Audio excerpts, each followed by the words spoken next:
Audience से, क्योंकि हम मजे मजे की बात करें, बीच में कोई संजीदा बात मेरे दिमाग में ये आ गई है कि भाई हम सब जो मीडिया पे काम करते हैं, जैसे हम शो होस्ट करते हैं, हम अपनी रियल लाइफ में ऐसे थोड़ी हैं हर वक्त यही करते रहते हैं। बिल्कुल। तो हम एक संजीदा आदमी भी है, खामोश आदमी भी। बिल्कुल। इस तरह आप एक कैन का एक कैरेक्टर है जो, और एक पूरा पर्सनैलिटी है जो आपको ओढ़ के रखनी पड़ती है। अदनान हो सकता है उससे डिफरेंट हो, तो कभी कभी थक भी जाते हैं इससे।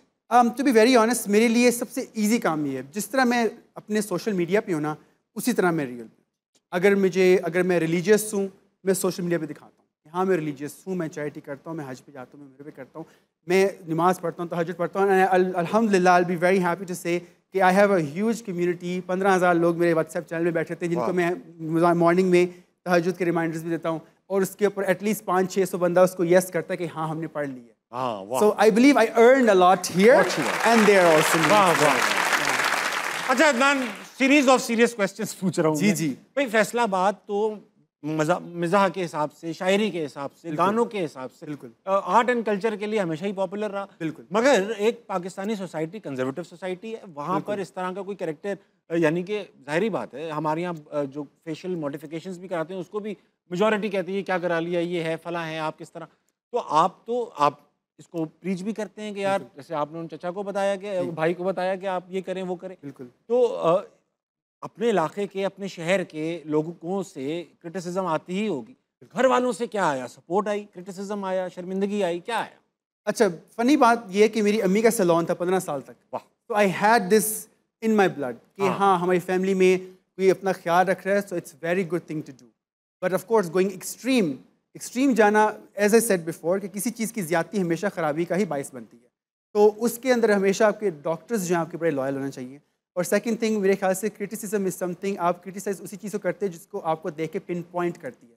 तो जब तक मैं किसी को पिन पॉइंट कर रहा हूँ and I am doing better than that, I have this mind set कि मैं जो कर रहा हूँ वो ठीक कर रहा हूँ। अगर उस चीज़ को मेरी फैमिली, मेरे घर वाले बर्दाश्त करें ना, तो दुनिया को भी बर्दाश्त करना पड़ेगा। बहुत अच्छी। और आपको उससे डटे रहना चाहिए अपनी उस चीज़ के ऊपर।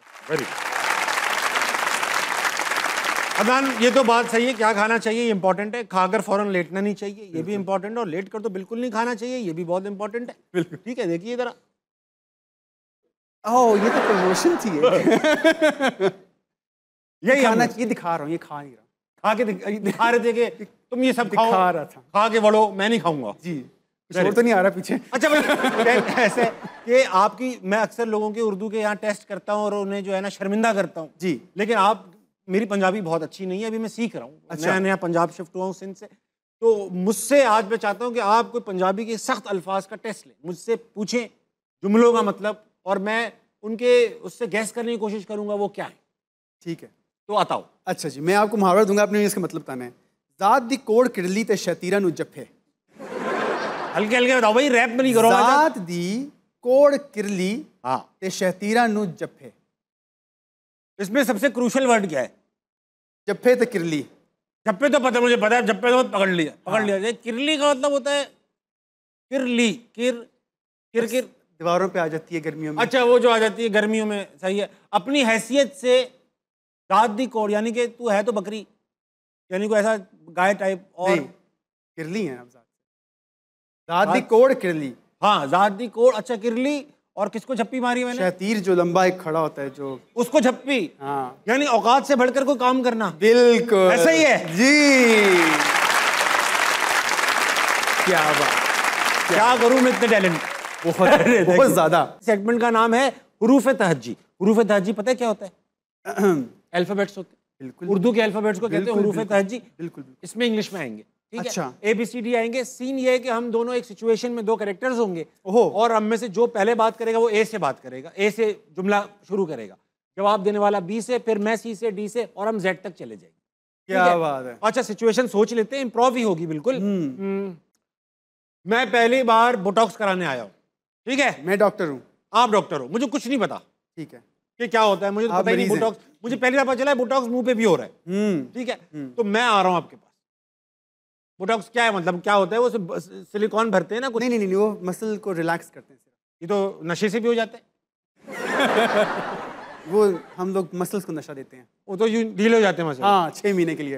तो वो तो और लटक जाती होंगी। नहीं, स्किन जो है रिलैक्स करती है, तो स्किन शाइन करना शुरू करती है। अच्छा, बोटॉक्स कभी भी आपकी स्किन को फिल नहीं करते, उनका काम होता है आपके मसल्स को पैरालाइज करना, ये एक टॉक्सिन होता है जो कि आपके मसल के अंदर इंजेक्ट होता है। अगर आप इसे गलत मसल्स में कर दें तो इससे आपकी स्किन के इस एरिया को फॉलिश भी हो सकता है। अल्लाह। तो you need to go to a right doctor, ठीक है, जो आपको बोटॉक्स दे सकता है। ठीक है। फिलर्स हैं जो कि भरते हैं स्किन। ओके, आपके डेंट पड़ गया है, कोई स्किन लूज है, उसके फिलर को भर के वॉल्यूम को टाइट वापस ला कर जाते देते हैं। लेकिन अगर मैं ये बोटॉक्स करा लूँ तो मेरी स्किन अगर पैरालाइज हो जाए तो मैं जो एक्सप्रेशन देता हूँ करके, इनकी तो रेड लग जाएगी। हाँ, तो आपको अपने एक्सप्रेशंस को फ्री रखना पड़ता है। For example I can do this but I can't go until there, okay, because मुझे फ्रोजन फेस पसंद है। और ये हमेशा के लिए हो जाता है कभी 6 महीने फिर के मैं लिए। ढीला भी होऊंगा? 6 महीने बाद आप ढीले हो जाएंगे, फिर मैं करने फिर लगूंगा। दोबारा जाएंगे। It's अदनान, तो ongoing work। मैं होंठ बड़े कराने आया हूँ जी ठीक है, मेरे होंठ पहुंच नहीं पा रहे तो मुझे इनको बड़ा कराना है। जी, तो ए से लाइन शुरू होगी आपकी। इसको क्या कहते हैं? होंठ बड़े कराने को क्या कहते हैं? फिलर। फिलर कहते हैं। फिलर लगवाने आया हूँ मैं, वर्किंग कराने अपने ऊपर। 3, अस्सलाम वालेकुम डॉक्टर साहब, होंठ थोड़े पतले से मोटे कराने हैं। बोटॉक्स करा लेनी चाहिए आप। चाय पिला दे फिर होंठ इस काबिल रहे ना रहे। दे देते हैं चाय भी आपको। एक बात बताएं डॉक्टर साहब, ये होंठ बड़े कराने के लिए इंजेक्शन कहाँ कहाँ लगेंगे? फजूल की लोगों ने बातें फैलाई हुई हैं। सिर्फ आपके होंठों के ऊपर बोटॉक्स लगेंगे तो लिप फ्लिप हो जाएगा। गाल पे तो नहीं लगेंगे? होंठों के ऊपर लगेंगे। होठों पे लगेंगे। ऐसा है इतने बड़े हो जाएंगे कि मैं यहीं से बैठ के चांद को चूम लूं? जितना मर्जी चाहेंगे उतने बड़े हो जाएंगे। किस करते वक्त प्रॉब्लम तो नहीं होगी? मुझे डॉग से एलर्जी है तो कहीं ऐसा ना हो मैं उसको किस कर रहा हूँ। लम्हों पे डिपेंड करता है कि आप किसको किस कर रहे हैं। वाह वाह, लम्हों पे। मनी कितना लगेगा डॉक्टर साहब मेरे होंठ बड़े करने में? नॉट मच, मगर थोड़े बहुत लग ही जाएंगे आपके। ऊपर वाला होंठ सिर्फ अकेला बड़ा करा लूं तो कैसा लगेगा? पैड़ा लगेगा।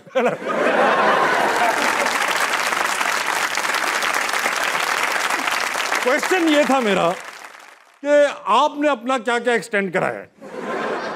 रोला ए नहीं हैगा कि मैंने क्या कराया है। रोला ये कि आपने लिप फिलर कराने हैं। सिर्फ लिप फिलर में मेरी पर्सनैलिटी अच्छी हो जाएगी? उसी पहले अपना माइंड बना लो। ऊपर ऊपर सारा काम कराना है मुझे, बाकी मैं ठीक हूं। वाह भाई वाह। डब्ल्यू से वाह भाई वाह।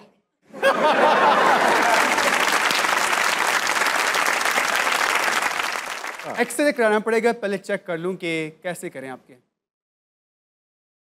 ये हो जाएगा होठों में? जलालत ही होगी आपकी जमाने में।